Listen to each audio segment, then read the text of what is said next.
Hello friends, welcome to my YouTube channel Nitesh Singh ji 5R। तो आज का हम कहानी लेकर आए हैं महाभारत युद्ध के बाद क्या हुआ था। तो चलिए बिना देर किए हुए कहानी को शुरू करते हैं। महाभारत युद्ध के बाद का सन्नाटा। कुरुक्षेत्र की रणभूमि अब शांति में डूबी थी। धरती पर बिखरे शव, खून से लथपथ माटी और गीधों की भयंकर चीखें।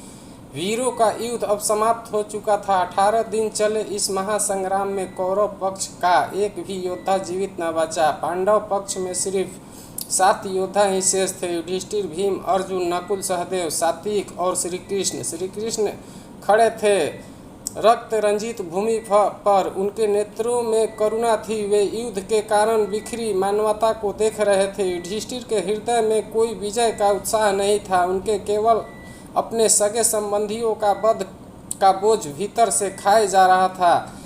क्या यही धर्म था? युधिष्ठिर ने श्री कृष्ण से पूछा। श्री कृष्ण ने मौन रहकर केवल आकाश की ओर देखा। रात बीती। अगले दिन पांडवों ने अपने बंधुओं का दाह संस्कार किया। भीष्म पितामह सरसैया पर पड़े थे। वे माघ मास की उत्तरायण संक्रांति का इंतजार कर रहे थे। युधिष्ठिर उनके पास पहुँचे। पितामह ने धर्म, नीति और राजधर्म का उपदेश दिया। फिर उत्तरायण के आगमन पर भीष्म ने शरीर त्याग दिया। अश्वत्थामा का पाप। रात्रि के अंधकार में अश्वत्थामा, कृतवर्मा और कृपाचार्य ने युद्ध का प्रतिशोध लेने की ठानी। वे पांडवों के शिविर में घुसे। उस रात द्रौपदी के 5 पुत्र प्रतिविंध्य, श्रुतसेन, सतसौम और श्रुतकर्मा गहरी नींद में थे। अश्वत्थामा ने निर्दयता से 5 का वध कर दिया। रक्त की नदियां बह निकली। प्रातः जब द्रौपदी ने अपने पुत्रों के शव को देखे तो उनकी आंखें से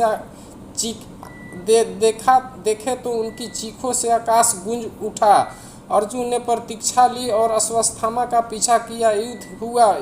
अर्जुन ने अश्वत्थामा की दिव्य मणि छीन ली और श्री कृष्ण के आदेश पर जीवन दान दिया। श्री कृष्ण ने उसे श्राप दिया, तू अंततः काल तक भटकता रहेगा, न मृत्यु मिलेगी न शांति। धृतराष्ट्र और गांधारी का वियोग।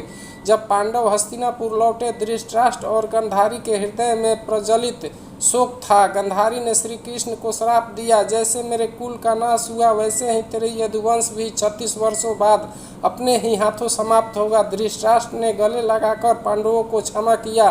फिर कुंती, गांधारी और धृतराष्ट्र वनवास चले गए। कुछ समय बाद वन में अग्निकांड में तीनों ने प्राण त्याग दिए। युधिष्ठिर का राज्यभिषेक। राजमहल में कोई उत्सव नहीं था। युद्ध के बाद बची हुई जनता हताश थी।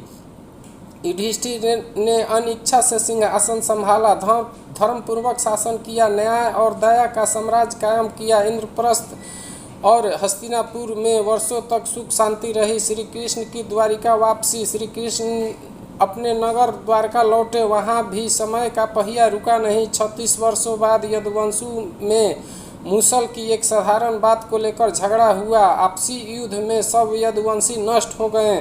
वन में एक दिन श्री कृष्ण ध्यानरत थे। वहीं शिकारी जरा ने उन्हें हिरण समझकर पैर में 3 तीर मारा। श्री कृष्ण ने हंसते हुए से धरती पर शरीर त्याग दिया और वैकुंठ धाम चले गए। पांडवों का महाप्रस्थान। श्री कृष्ण ने देहावसान के बाद युधिष्ठिर ने राजपाट त्याग दिया।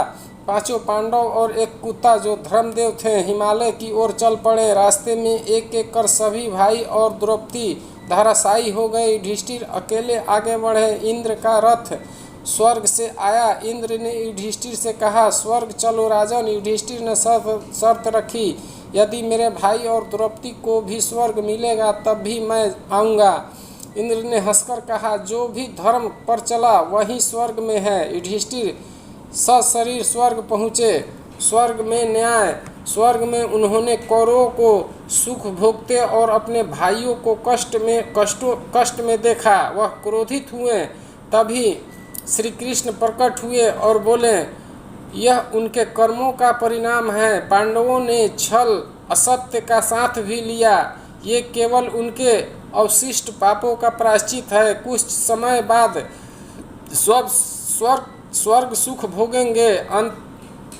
अंतिम संदेश। समय बीता, युग बदले, पर महाभारत का संदेश आज भी अमर है। अहंकार का अंत निश्चित है। धर्म की जय और अधर्म का नाश होता है। मनुष्य अपने कर्मों से महान या पतित होता है। आज के लिए इतना ही दोस्त। वीडियो अगर अच्छा लगे तो चैनल को लाइक शेयर और सब्सक्राइब कीजिएगा। थैंक यू, धन्यवाद।